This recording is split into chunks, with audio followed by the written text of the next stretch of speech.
विद्या अरमान की राह देख रही होती है कब वो ऑफिस से आए और वो उसे बताए कि आज घर में क्या हुआ है, दादी सा ने अभीरा के साथ क्या किया है। जैसे वो अपने कमरे में जाने वाला ही नहीं है और अभीरा चुपचाप सोने वालों में से है। उसकी परेशानी जैसे अरमान को जैसे पता ही नहीं चलने वाली है। विद्या अरमान को कहती है कि आज घर में ऐसा सब कुछ हुआ है, तुम जाके अभीरा से बात करो। वो कहता है ठीक है और वो अपने कमरे में चला जाता है। दूसरी तरफ चारू और अभीर बात कर रहे होते हैं। अभीर चारू से पूछता है तुमने कियारा से बात की, ये सम्राट कौन है। वो उसे कहती है कि वो उसका दोस्त है और वो यूएस जाने वाला है, इसलिए सारे फ्रेंड्स मिलके पार्टी कर रहे हैं, एंजॉय कर रहे हैं। अभीर कहता है इतना ही है ना, मुझे लगा था कुछ और यहाँ पे चारू को वो बात खटकती है। वो कहता है ठीक है, हम कल योगा क्लास में मिलते हैं और अभीर फ़ोन रख देता है। लेकिन चारू ये सोचती है कि मैंने अभीर को ये बात नहीं बताई कि कियारा का वो क्रश था सम्राट। अगर ये बात बता दी होती तो क्या होता। लेकिन अगर कियारा उसे प्यार करती थी तो अब भी क्या उसे प्यार कर सकती है। अगर ऐसा है तो कियारा और सम्राट एक हो जाएंगे और मैं और अभीर। क्या सोचती है ये चारों भी, सच्ची अभीर के साथ रह के पागल हो गई है। पोद्दार फैमिली और गोइंका फैमिली में वैसे भी पागल ही इंसान भरे पड़े हैं। अरमान कमरे में आता है और देखता है तो अभीरा वो स्लीपर्स जूते जो वो पहनती है उसे वो कैंची से काट रही होती है। यहाँ पे ऐसा लगता है कि अभीरा को साइकेट्रिस्ट की ज़रूरत है, क्योंकि वो ऐसी हरकतें करती रहती है अजीब व गरीब।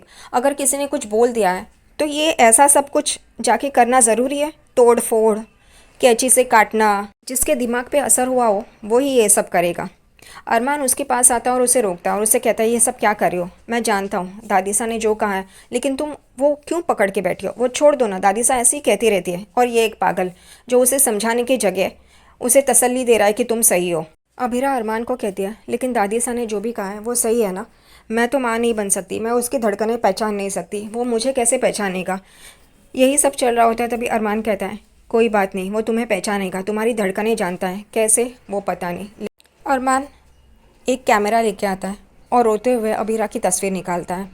वो कहती है तुम ऐसे मेरे रोने वाली तस्वीर क्यों निकाल रहे हो। वो कहता है कि ये तस्वीर मैं वहाँ पे जाके लगाऊंगा।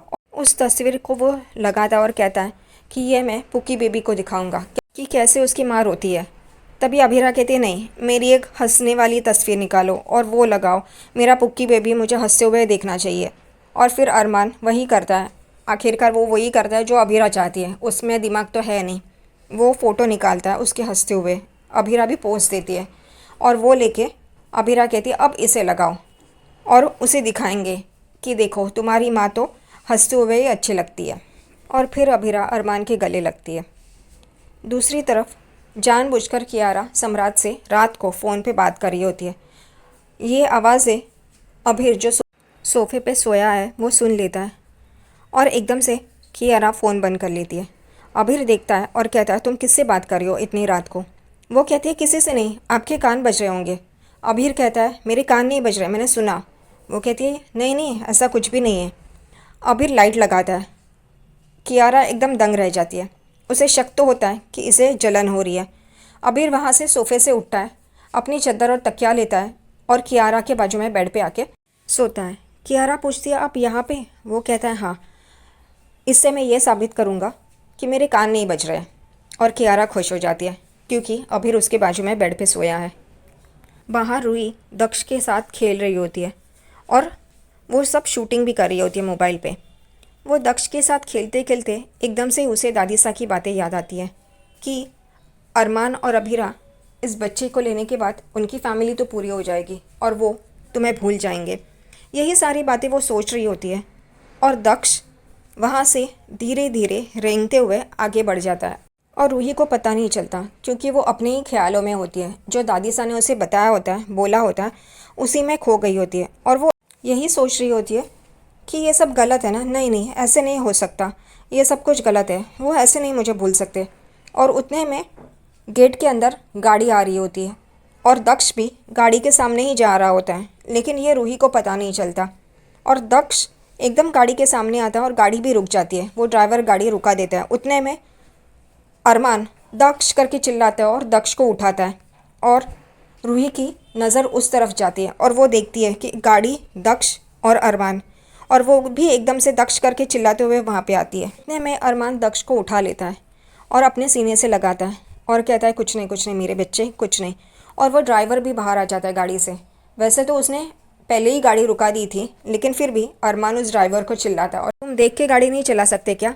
दक्ष यहाँ पे था ना। वो कहता है सॉरी, और वो चला जाता है। और रूही तुरंत दक्ष और अरमान के पास आती है और वो दक्ष को देखती है, ठीक है ना करके। दक्ष को बचाने के लिए रूही अरमान को थैंक्स बोलती है। तभी अरमान उसे कहता है, थैंक्स क्या, ये तो मेरा ही बेबी है ना, ये बोलने की ज़रूरत थी क्या? इस बात से रूही तो ट्रिगर हो ही जाएगी ना।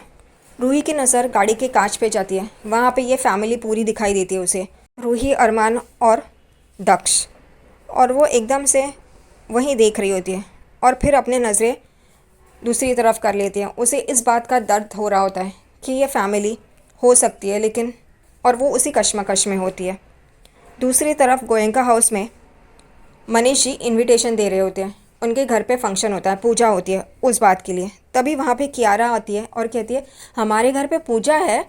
वो कहते हैं हाँ, और वो बहुत खुश हो जाती है। वो बड़ी माँ के पास आती है और कहती है, कुछ काम हो तो मुझे बताइए ना, मैं करूँगी। वो कहती है हाँ हाँ, और बड़ी माँ वैसे ही डायरी में लिस्ट बना रही होती है, कल जो भी लगेगा उसकी लिस्ट बना रही होती है। उतने में कियारा को बड़ी माँ कहती है कि कल तुम्हें फास्ट रखना है, उपवास रखना है। वो कहती है अभीर को देख के कि मैं ही करूं, मैं ही उपवास रखूं। गणगौर के टाइम पे भी मैंने उपवास रखा था, लेकिन अभीर ने कुछ भी नहीं किया था। अभीर उसे कहता है तो तुम्हें ही करना है। उतने में बड़े पापा अभीर के पास आते हैं। जो अभीर प्लेट से खा रहा होता है वो प्लेट छीनते हैं और कहते हैं तुम्हें भी कल उपवास रखना है, तुम दोनों उपवास रखोगे, ऐसी बड़ी माँ भी कहती है।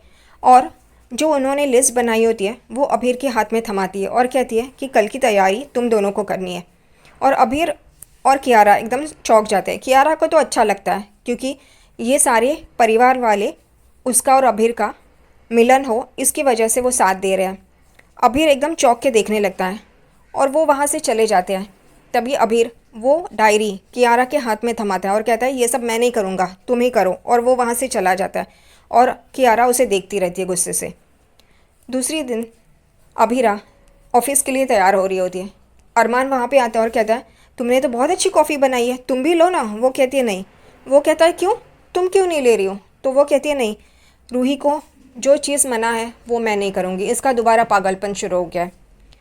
अरमान कहता है ये सब क्यों कर रही हो तुम अभीरा? वो कहती है मुझे माँ वाली फीलिंग आनी चाहिए ना, इस वजह से। अरमान उसे समझा सकता है कि ये पागलपन छोड़ दो, लेकिन वो नहीं समझाएगा। वो उसकी हर हरकत जो पागलपन वाली है उसको सपोर्ट करता है। अभीरा और अरमान का दरवाज़ा खुला रख के अपने कमरे में रोमांस शुरू हो जाता है। अभीरा उसके बटन्स लगाती है, जैसे अरमान के पास हाथ नहीं है क्योंकि वो बटन नहीं लगा सकता। फिर उसको टाई पहनाती है और उसके बाद वो दोनों करीब आते हैं। और उतने में ही दरवाजे पे रूही और दक्ष होते हैं और रूही ये सब देख लेती है उनका रोमांस, और उसे भी फीलिंग शुरू हो जाती है, ट्रिगर हो जाती है वो। अभीरा उसे कोट पहनाती है अरमान को, और उसके बाद वो दोनों पास आते हैं और एक दूसरे को किस करने वाले होते हैं। उतने में ही दक्ष रोने लगता है। दक्ष को भी पता है इन दोनों को पास नहीं लाना है। और फिर अभीरा और अरमान का ध्यान दरवाजे की तरफ जाता है तो रूही दक्ष को लेके वहाँ से जा ही रही होती है क्योंकि वो गड़बड़ा जाती है कि ये सब वो देख रही थी, इनको समझ में आ जाएगा। उतने में ही अरमान और अभीरा रूही के पास आते हैं। दक्ष रो रहा होता है, इसलिए वो चुप कराने की कोशिश कर रहे होते हैं, लेकिन दक्ष चुप नहीं होता। उतने में अरमान दक्ष को ले ले। अभीरा और रूही एकदम से चौंक के अरमान और दक्ष के पास देख रहे होते हैं। अभीरा कहती है अरे वाह, ये तो तुम्हारे पास आके एकदम से चुप हो गया। तभी अरमान कहता है हाँ, रोहित भी ऐसे ही शेड्यूल दक्ष के साथ खेलने के लिए बनाता था, वैसे ही मैं भी बना रहा हूँ और मैं भी बनाता हूँ, और इस वजह से वो ये सब जानता है और वो चुप हो गया मेरे पास आके। दक्ष को भी पापा वाली फीलिंग आ रही होगी, इस वजह से वो अरमान के पास आके चुप हो गया। और ये सारी बातें सुन के रूही और भी ट्रिगर हो जाती है और वो एकदम से अपने इमोशंस में डूब जाती है। अरमान दक्ष की पप्पी ले रहा होता है और कहता है कि मैं तुम्हारे साथ खेलूँगा, मैं तुम्हारे साथ ये करूँगा, वो करूँगा। और रूही और गहरी खाई में डूब रही है, ये किसी को भी पता नहीं चलता। उतने में ही ऑफिस से अरमान को कॉल आता है। इस वजह से वो दक्ष को रूही के पास देने के लिए हाथ आगे करता है, लेकिन रूही अपने ही ख्याल में होती है। अभीरा को लगता है कि रूही बहुत ही इमोशनल हो गई है, उसे रोहित की याद आ रही है, इसलिए वो रूही को कहती है कि चलो ऑफिस जाते वक्त तुम्हें और दक्ष को पर नानू के पास छोड़ती हूँ ताकि तुम्हें अच्छा लगे। वो कहती है मैं चेंज करके आती हूँ। तभी अरमान और अबीरा दक्ष को लेके नीचे जाते हैं। यहाँ पे रूही देखती रहती है कि कैसे इनकी फैमिली तो पूरी है और उसकी वो ऐसी ही रह गई। भगवान क्या चाहते हो तुम मुझसे, क्यों इतनी मुझे तकलीफ़ें दे रहे हो। नीचे अरमान अबीरा दक्ष को खिला रहे होते और मनीषा और विद्या, उन्हें भी कोई काम धंधा नहीं रहता। वो यही कह रहे होते कि इन तीनों की फैमिली कितनी अच्छी लग रही है ना, अरमान अबीरा और दक्ष। दादी सा ये देखती है, सुनती है और तभी रूही भी सीढ़ियों से नीचे आ रही होती है और वो भी ये सुन लेती है ताकि उसको ट्रिगर हो। यहाँ पे रूही यही बात सोच रही होती है और मनीषा और विद्या तो शुरू ही होते हैं कि इनको अब पुक्की आएगा आएगी यही समझ में नहीं आता। तभी दोनों कहते हैं लड़का हो लड़की हो पता नहीं। तभी अरमान और अबीरा एकदम से चिल्लाते हैं हमें लड़की चाहिए। तभी विद्या कहती है अरे तुम दोनों के ख्याल तो एक जैसे ही है। और अरमान अबीरा एक दूसरे के पास देख के हंसते हैं, मुस्कुराते हैं। और ये सारी बातें दादी सा रूही ये भी देख रही होती है। उतने में वो लोग जा ही रहे होते हैं मनीष जी के पास, तो मनीष जी और कियारा दरवाजे पे आते हैं और कहते हैं हम यहाँ आए और आप लोग कहाँ जा रहे हो। ये देख के अबीरा अरमान रूही उन्हें देखने लगते हैं। वो दोनों जन अंदर आते हैं। कियारा मनीषा को गले लगाती है, यानी कि अपनी माँ को। कियारा सबको यही बता रही होती है कि हम लोग यहाँ पे आप सबको इनवाइट करने आए हैं। कल घर पे पूजा रखी है गोयनका हाउस में। फिर कहती है नहीं, बड़े पापा के घर में। फिर कहती है यानी कि हमारे घर में। तभी दादी सा कहती है मनीष जी को कि अब तक हमारी बच्ची उस घर को अपना नहीं पाई है। मनीष जी भी शुरू हो जाते हैं कि हर लड़की को मायका अपना घर लगता है, तो इसमें कोई नई बात नहीं है। यहाँ पे इन दोनों का झगड़ा मिटाने के लिए अबीरा बीच में बोल पड़ती है कि हाँ हाँ हम सब कल आएंगे। उतने में दादी सा कहती है तुम सबके तरफ से कैसे बोल सकती हो, हम इस पूजा में नहीं जाएंगे। और सब लोग दादी सा को देखने लगते हैं। तब दादी सा कहती है हमने हमारा जवान बच्चा खोया है, उसे कुछ ही दिन हुए हैं। और सब लोग एकदम से मायूस हो जाते हैं।